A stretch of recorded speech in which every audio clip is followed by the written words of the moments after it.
everyone. I'm Louis Bergeron, Senior Vice President of Defense at Gavini.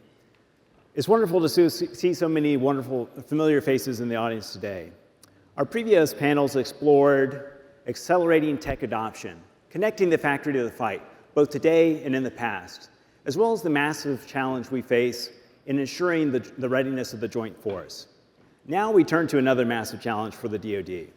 As the Department of Defense executes an ambitious modernization agenda, our next panel brings together leaders who are driving modernization requirements and those who are fulfilling those requirements with both advanced hardware and advanced AI and ML software. They will be examining what's working, what isn't, and what's next.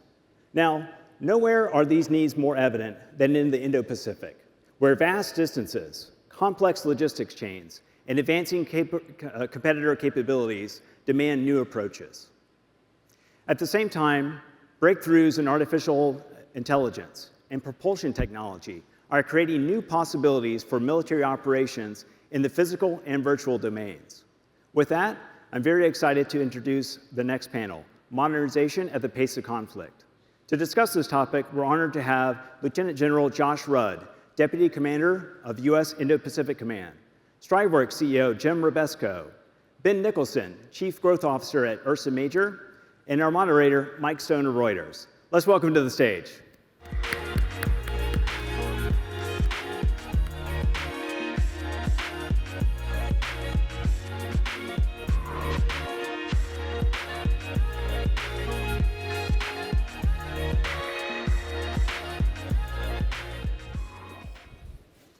Well, this is going to be the best panel of the afternoon. Obviously, China, rockets, and AI. Nothing more to say. I'm Mike Stone. I work at Reuters. Very excited to be here with this panel today. Obviously, it's about modernization at the pace of conflict. The DoD has been working so hard to modernize for what seems like a really long time now. And we're continuing there. There was a little stumble. NGAD paused this fall because the other folks are also simultaneously modernizing. So everything is shifting, and the United States is attempting to bring it all forward. We've got a new administration in the office now. We're going to see how they bring their expertise to the table. But I want to go down the line first, get some philosophical questions out on the table for everyone, level set. So just by yes or no, please. Attritable or exquisite? Ben, let's start with you. Attritable, easy. It's going to be both, but we got way more ground to make up on attritable. General? Yes. Crewed or uncrewed fighter jets? Effective. Uncrewed. Yes. Human in the loop, on the loop, or the thing just fires and there's an abort button? As necessary. On the loop. All right, here's where I'm going to go beyond just the yes or no, if you'll allow me. You've really got to think about three things when it comes to the idea of an autonomous capability that's enabled by AI and machine learning. First, we should not send a human into harm's way to do a job that a machine can do at least as effectively, or in some cases better, number one. Number two, when the use of violence or an offensive operation is taking place, so think lethal or kinetic effects, we cannot lose human agency. We have, whether it's control, on the loop, in the loop, near the loop, we cannot abdicate that moral responsibility as a human to actually be the decision maker. Now, whether you program that to do that autonomously or through AI-enabled decision making, there's got to be a human in the loop, on, near, in control. But the point is, we cannot lose that accountability. And then the third, as it pertains to autonomous capability, if it's defensive in nature, we ought to err more on the side of machine. The speed at decision making recognizing a threat, delivering an effect that is defensive in nature. So as a salvo's coming in, there's not going to be a lot of time for a human potentially to be there. So that's kind of how we look at that question, is, you know, 3 guiding principles that ought to be employed in terms of developing not only the capability, but then execution, integration of that capability as a joint warfighter. So, Yes. Yes. I want to start with the operational with you, General. What are the most significant operational challenges you're facing in the Indo-Pacific region, and how do you see modernization addressing those challenges? Well, let me first start with the threat.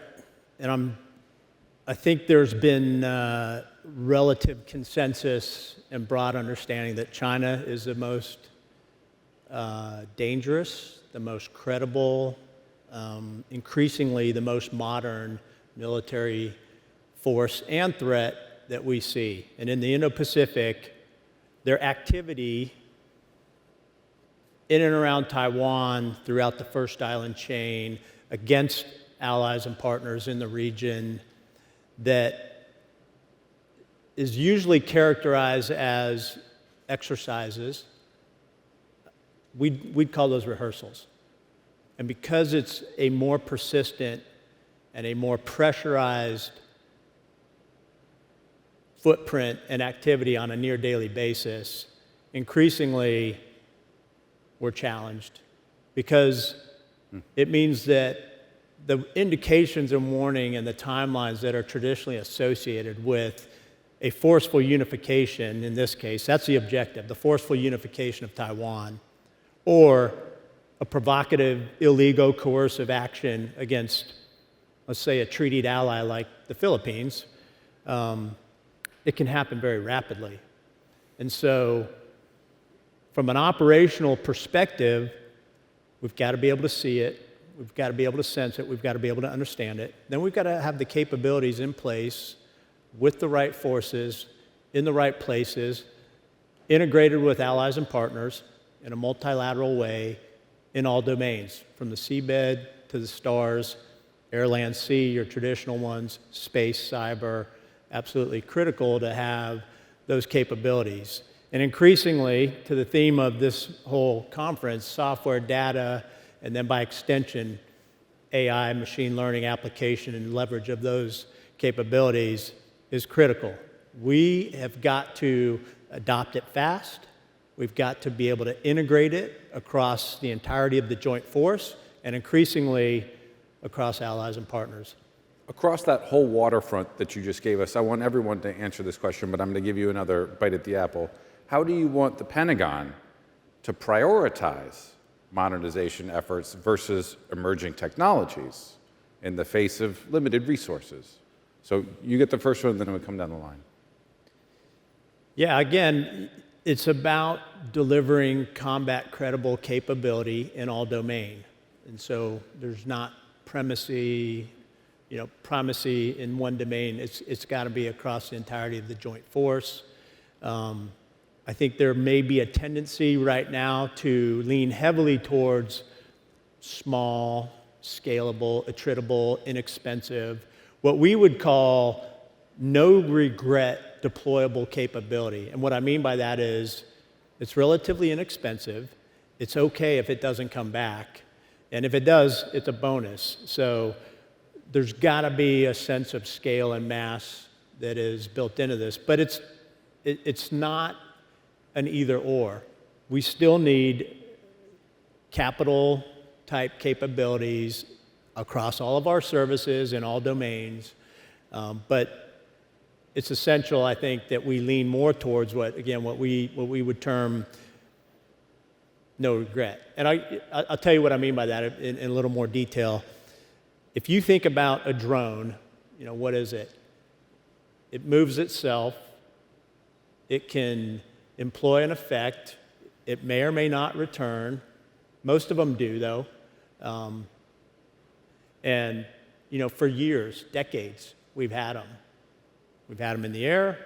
We've had them come out of ships, out of submarines, deliver a munition, Tomahawk land attack missile, very, very potent capability. The problem is a TLAM I think costs $1.4 million.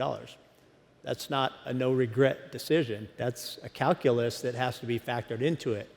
But if you can deliver a munition that is relatively inexpensive and easy to scale, and it's okay if the delivery mechanism is one way, that's increasingly where we need to go. Now, again, don't use that as an excuse to absolve us and for industry that we don't need very high-end capability. We need munitions. I mean, this is not going to be an either-or proposition. This is absolutely yes and.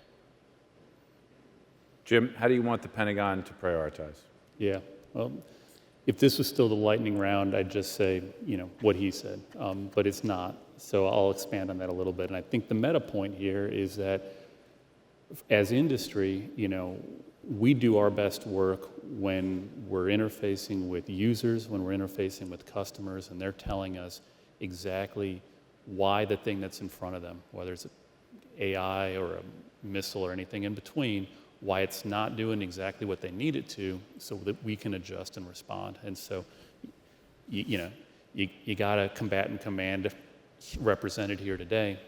Ultimately, they're the users, and so the more as industry that we can get from them in terms of hey, we can get hands-on capability, we can iterate with it, we can give you candid feedback, and there's a mechanism for you to kind of quickly respond and ship that back to us.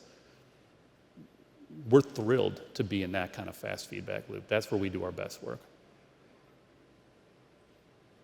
And Ben sells rocket motors for a living.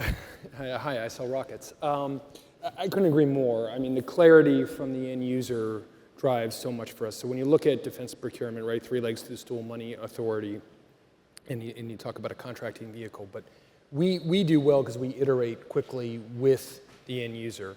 We use additive manufacturing as an example. It's an 80% printed solution. So our job is to deliver time on target and make those adjustments. And what you get with additive is you get kind of complexity for free. So we can lock into the design quickly, and that's the advantage we try to bring to the table, and so we can deliver on time and on target for the end user. So AI. AI is a fun topic. This is modernization.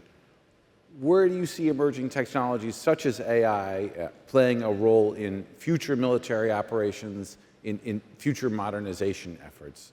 Let's start with you, General. Decision superiority. First and foremost, being able to monitor and adjust at the speed of combat. And so, again, the ability to see, sense, understand, but then take that. I mean, the challenge with China and that potential fight, everything we're talking about having to do, we've done previously, but at a much smaller scale. Mm-hmm. So when you talk about closing kill chains and doing it rapidly, it's the scale and the speed at which we're going to have to do that. So that drives you towards needing a capability that is a decision superiority tool that allows you to constantly monitor and adjust. And it's not just about fires. What we're looking at through AI and leveraging it to do is wrap all of your joint warfighting functions up into that capability. I think sometimes we incorrectly separate out, for example, intelligence and maneuver and fires and into a SIP or a COP, a common intel picture, a common operating picture. We've got to develop joint warfighting function common picture, because the same way that you're going to need the data to acquire, track, and execute a target, that generates a consumption of a munition, of fuel, of a capability. That's got to, in real time, feed the sustainment piece of the equation. And that's where we're looking at using AI to do that. But also, just simple workflows within our headquarters. We're an AI focused, and we would argue we're early adopters to this idea of leveraging capabilities like large language models. We've got a prototype running right now that's enabling us to shrink and shorten the time that a workflow takes, deliver a probably as good or good enough informed product and capability to drive decision making, but also synchronize the effects across our headquarters down to echelon, and then, in a warfighting time, out to your effectors and capabilities, and then bring it back in. So again, consistent with this whole summit, you're going to need data to do that. It takes a lot of data. To move through that, machines do it much faster, something I learned from Jim Rebesco a long time ago. But then you've also got to think about, what about planning? What about plans themselves? Your operational plan sometimes can take months to years to fully develop. And in that time, capabilities change, the enemy situations change, our own forces change. We're always assessing three things: the enemy, ourselves, and the environment. And the environment can be the physical environment, it can be the geopolitical environment. Those things are changing rapidly. So we're looking at application of AI to enable us to continuously update plans, generate courses of action faster, and do it at speed. That's another form of modernization, is your plans, which then impact requirements, right, which then flow down. How confident are you, and how confident is the industrial base in the data that informs that AI? There's been a lot of complaints on stage about how the data is disaggregated, doesn't talk to each other, doesn't flow through each other. So I'm certain you have the confidence that you need to make a decision today on what's available for you, General. But then as we look out 3 and 4 years, as you push a requirement through, having used AI, is there a problem where it might have to be modified in some way and start over again? So I think, I'll give you my perspective, and I think if there was a through line in what we just heard on how INDOPACOM is using AI, what we're talking about here is it's really shifting the paradigm from AI being the solution as much as it being more of almost like a public utility. Like there's water, there's sanitation, there's electricity, and it's not about, hey, where's my water, where's my electricity. It's an enabling function that allows you to do things that you couldn't do, without it. And I think the more that we do to start thinking about AI as an infrastructure piece that enables us to do what we need to do as users, almost regardless of that use case, the better off we'll be. And so to your point then, when we start to think about that with that kind of like mindset, the question becomes, how do we make this abundant, cheap, and how do we kind of distribute this at massive, massive scale? And that's where I think the data question starts to come into play. And so if this was 2019, we'd probably be sitting up here and you'd be asking questions like, hey, how much data do you need to train a model? How much data do you need to get started with AI? That era is gone, right? And when you talk to people across industry, the question you get now is, hey, here's how much data I have. What's the best model I can get out of that? They've inverted the relationship, right? We're no longer saying, I need to go out there and fix data. I need to spend hundreds of millions of dollars to fix data. The data is a given. The data is being generated by enterprises themselves, and now it's being made available. And the question becomes just back, what's the best model I can get out of that? So I think we're seeing this kind of flip-flop of the question. It's a really exciting time to be in the industry because now you're starting to see people say, yeah, with 100 data points, what kind of model can I get? With one decision, what kind of model can I get? And the answer is like pretty good ones. And that's exciting. And if I could plan that from a manufacturing point of view, so I've always looked at it as that there's two really important commodities. Information is the most powerful, time's the most valuable, and I see AI as that intersection. So as we produce munitions and we want to get them on time, on target, we have not really looked at the qualification and inspection regimes across DoD. And let me just say, it's a faithful decision to deploy things to the field, to the Army, to the Navy at scale. And that is easy to say in these very comfy chairs here in the Anthem on the wharf, but out in the field, staring down in the Pacific, deploying these things is faithful. But if we were to take a look at some of the applications that could be done for inspection and qualification, and look at processes like additive manufacturing as an example. And the Air Force has done that with us. We've printed things that they've just destroyed just to make sure that the part meets a certain qualification.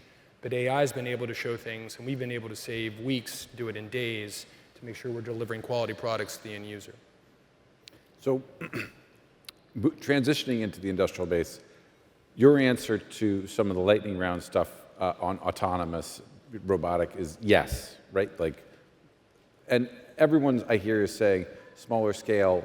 Also, from the operational perspective, I want both. I want the capital-intensive, exquisite systems as well, because I can't not have both. So, leaning into the AI butter, what about autonomous systems like robotics and uncrewed vessels and aircraft? What's the amount of calories that should be spent as the Pentagon looks to continue its modernization effort on these autonomous systems? Is there a percentage that you want to ascribe, like 30, 70, or where should we go with the proliferated autonomous systems?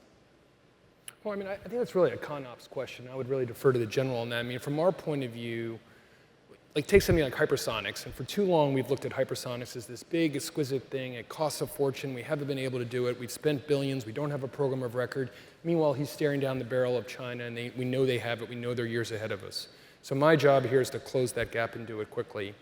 We've proven that we can not only fly hypersonic, but land it autonomously and reuse it, and that's what really will matter, I think, to the end user, to show that we can do that repeatedly and at a reasonable cost value. I'd defer to the general when it comes to what percentage of that, but I will say that it doesn't have to be that exquisite. That's what I think we owe the end user, and that's what we're trying to close at my firm. I don't want to get into like some sort of forward-looking force posture discussion, but there is a proliferation. You're dealing with the tyranny of distance in the Pacific. It's got to be top of mind, and you do need to have some sort of force multiplier, and you've got to be really looking towards, battery-powered autonomous systems to be a game changer for you. I'd take a different approach to it, just in the sense of I don't know how productive it is to get into the percentage in this and eaches of that. I mean, there's a lot of people doing hard work to determine what those right correlations are. But what I would stress is don't wait for perfection. I think you've heard a couple panelists talk about that already. We're completely good with, if the requirement is 1,000, and you say you're going to give them to me in 2027, I'd rather have 50 today, 50 more in another month, 100 next year. But build that 1,000 en route and give us the opportunity to put that capability in the hands of the operator, whether it's an individual on the land, in the sea, or in a cockpit, under the water, or a headquarters element that exercises mission command and C2 of that, and let us iterate on it. We are not asking for perfection in capability. Certainly, yeah, we want the most high-end, the most capable effects out there, but we're okay if you give us portions of it en route, as well as it doesn't have to be the perfect solution. Give it to us. Let us get it in the hands of the joint warfighter.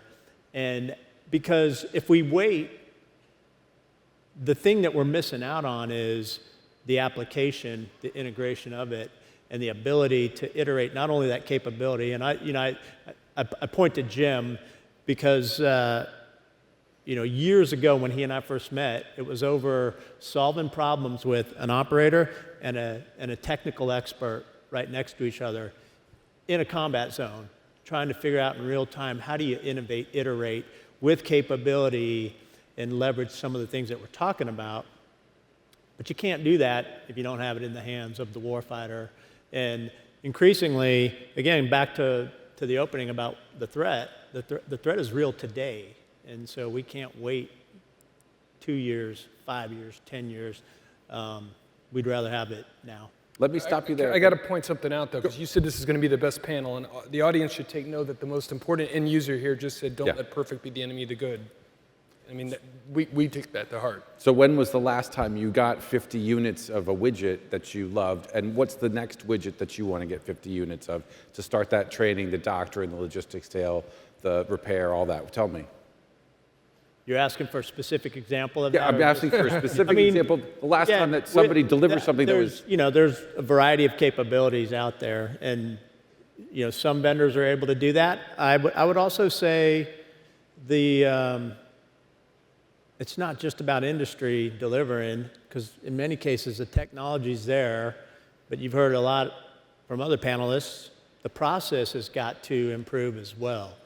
We've got to eliminate the obstacles to delivery of that.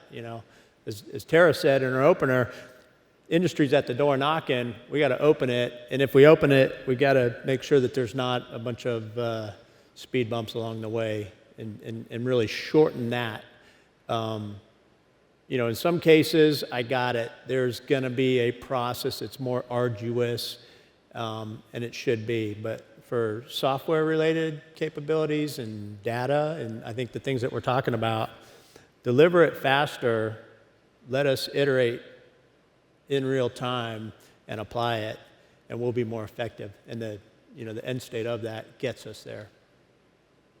Jim, perfect, the enemy of the good? Oh, without a doubt. And I think when you take this idea of, evolving quickly, I think the other part of that needs to be married to that is what's the business model for that, right? So,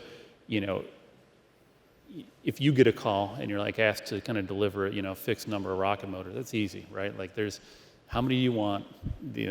I can put them in pallets, 1 pallet per motor, whatever it is, like the math works.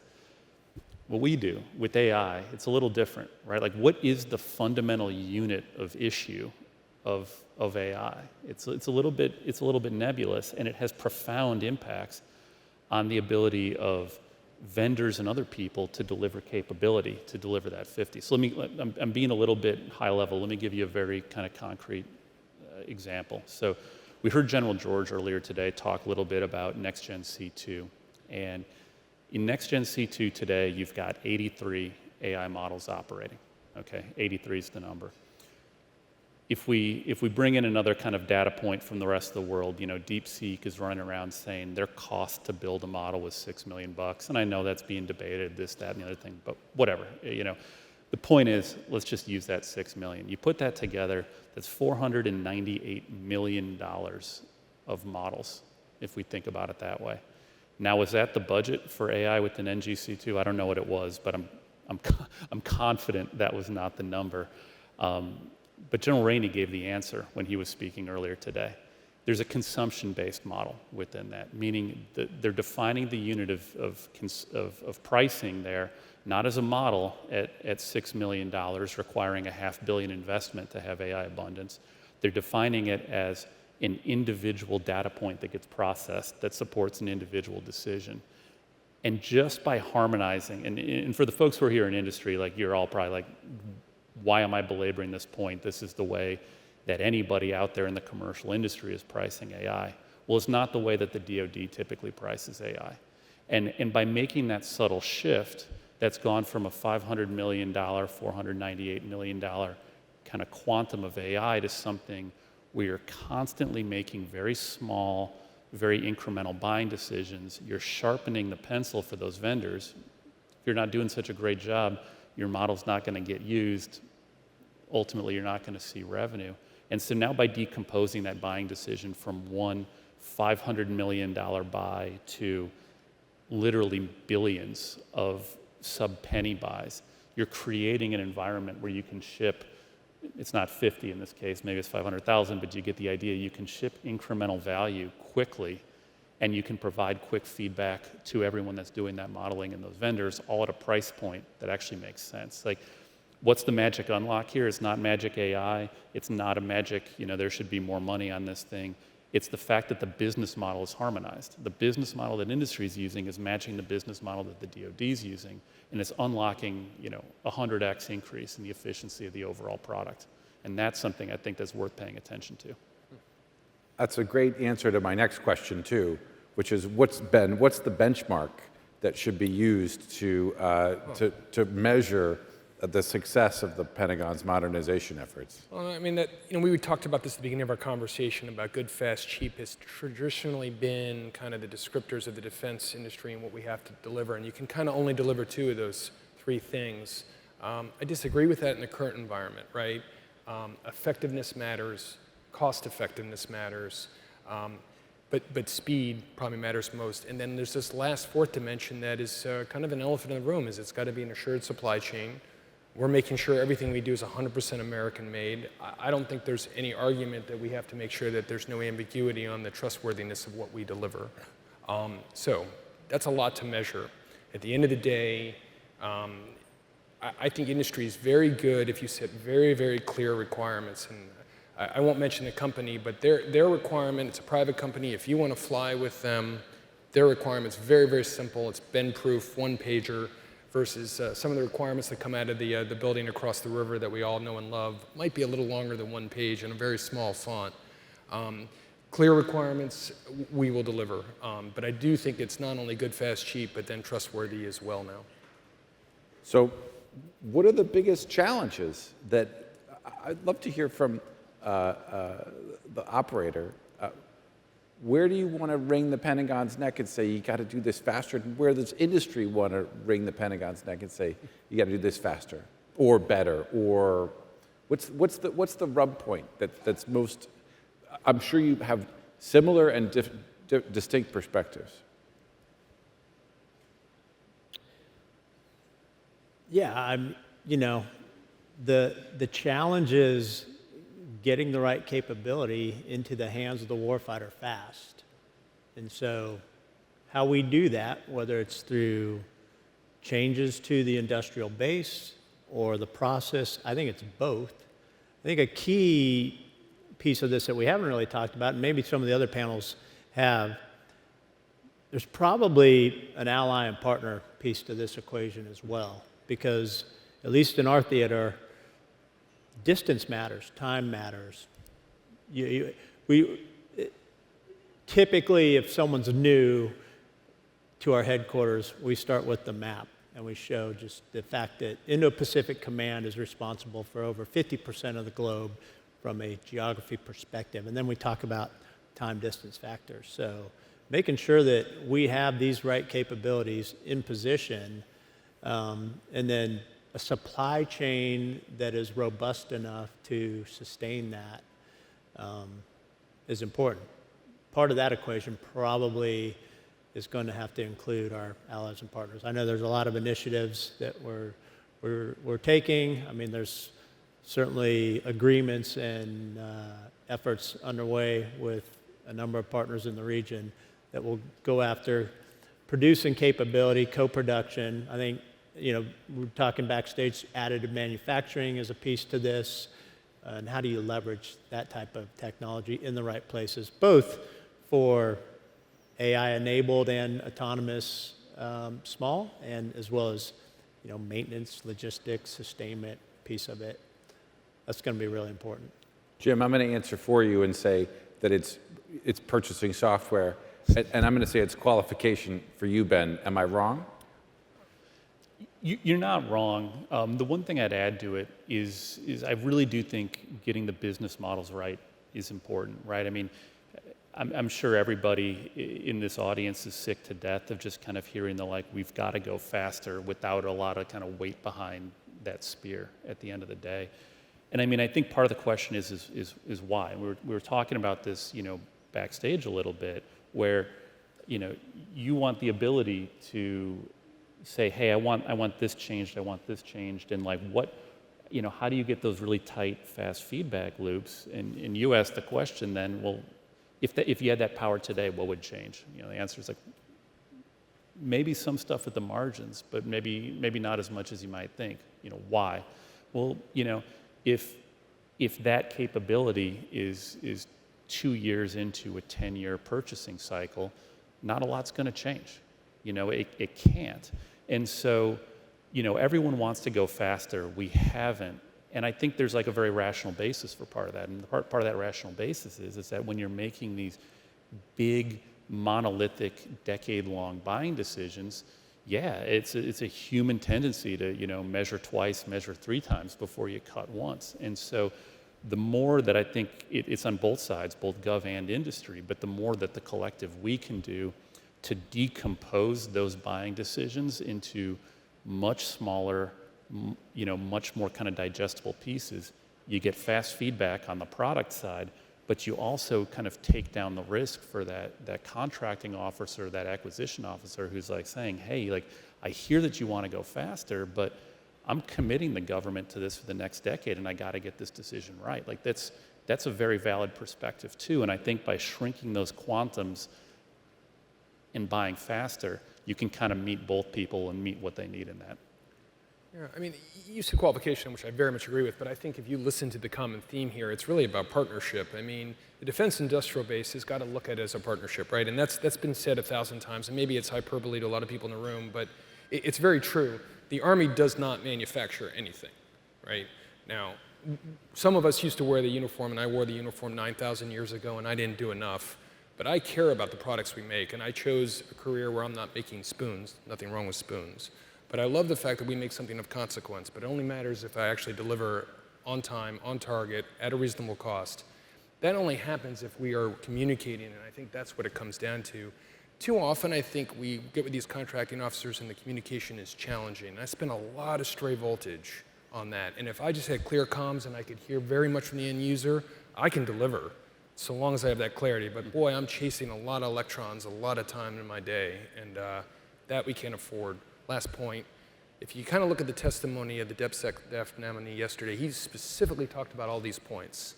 And I thought it was a pretty reasonable exchange with the Senate Armed Services Committee about China's speed, what we're trying to chase, and we do have to rekindle that partnership in a real honest way. Thank you. So just to synthesize this last point, there is this tension here, and the tension is scale. What we're not, I think what the general mentioned, which was like going to partners, maybe trying to develop their industrial base, that provides a scale partner for smaller businesses that may not have that cleared workforce and 70,000 square foot of production space. They can move that technical data packet to Australia or United Kingdom or whoever else joins AUKUS next. How much is scale a measure of how we should be thinking about how the United States should modernize faster? Is that critical, or should it be about the exquisite idea? I'm drawing an extreme. I mean, it's a balance. Clearly, again, the requirement's the requirement. We articulate that based on our analysis. I would just go back to the fact that get us what you can as fast as you can. It doesn't have to be perfect. We'll make it better through its application. And yes, there's a certain quantity that we're going to need based on certain capabilities, and that's just a fact. And so if you can scale faster, closer to the point of need, that's preferred. Can I say something on that point, General? Sure. Because we recently did a test, and I'll just generify this real quick, and we were all proud of ourselves for flying, and it was a flag officer looked at me and said, hey, that's great, you flew once. How many of those can you produce per hour? And you're not real to me until you scale. And I think your question, I would phrase it like this: the scale is real. And the general was making a point to me about if you're not willing to scale and look at your production, that's great, you flew off once, awesome. But that scale is real, and industry has to embrace it. And we're not going to get there without solving the big data problems to be able to scale at point of need in a time. So. Right. So in the end, we're all looking for scale, cheaper, doesn't need to necessarily be perfect. But then where does, data, I was listening, General Rainey, I think, said if we solve the data problem, we solve the magazine depth problem earlier today. I had to pick my jaw up off the floor. I said, in the INDOPACOM, I'm sure that the magazine depth question is yes. But how critical is AI to, what an interaction, the sensor, shooter, magazine depth, all the way back to the factory floor. Is that the part, is that an also critical piece of modernization writ large that you'd like to see brought full circle and honed to finality? Or can that be fixed later? It's going to inform it in real time. Again, what we're seeking is the capability that enables us to have decision superiority at the pace of combat. So as munitions, fuel, pick a commodity that's part of the sustainment requirement is consumed in real time, we want to be able to see that. We want to be able to monitor and adjust. We want to push, or we will say, no, stop, don't need that. We've already got enough of that there. It's, again, the ability to see in near real time the most complete picture across all of your warfighting functions and enable a commander at echelon to monitor and adjust. And where you can automate it and it pushes it there faster, we're certainly going to do that. Again, you go back to the principles. If you're putting somebody or something in harm's way and a machine can do it, let's do it. If you're making a decision or you're taking a kinetic or violent action, the human's got to be part of that equation. And if it's defensive in nature, we can and we should rely on machines more for that. As a ability to see and understand in real time across those warfighting functions, that's the essence of what this is all about, is the data has got to be there, the software is part of that equation, and increasingly AI as a capability is just making it faster, making it more accurate, and enabling that decision superiority. Stepping back from everything that we've talked about today, all the way back, so what are some of the most promising areas, chips, data sharing, whatever it's been, what are some of the most promising areas of collaboration and coordination between the DoD and academia or the industrial base that are driving modernization efforts? So just very broad. You're the one with the PhD. Yeah. Well, with that ringing endorsement, you know, I don't want to be the person that's running around with a hammer saying everything looks like a nail. But truly, I mean, as somebody who did get a PhD in artificial intelligence 20-odd years ago, this last couple of years have been a long time coming. And I will go on record. Used to work in finance, so I know the crippling irony of this statement. This time really is different. This is going to be, I think, where we truly see artificial intelligence shift gears from a curiosity, from a niche capability, to something that is kind of so suffused through everything that we do that we take it for granted, the same way that my kids who are under the age of 10 can't even countenance a pre-bandwidth internet era. I think that's what we're going to see. There's a long road to go there, and that's why that kind of like that active push from academia is going to be the kind of other critical unlock there. I would just jump right into that and say, from our perspective, the most exciting piece for us and what we're putting a ton of energy and thought and really adoption towards is leveraging AI as that enabler to the human piece of it, again, at echelon, to make decisions faster, to streamline workflows, to make us better, more effective. We're pretty excited about it, and we're doing a lot within our headquarters to really harness and leverage that. And that really is the connection to this crowd right here, because it's not just one company or another and who's got the best AI.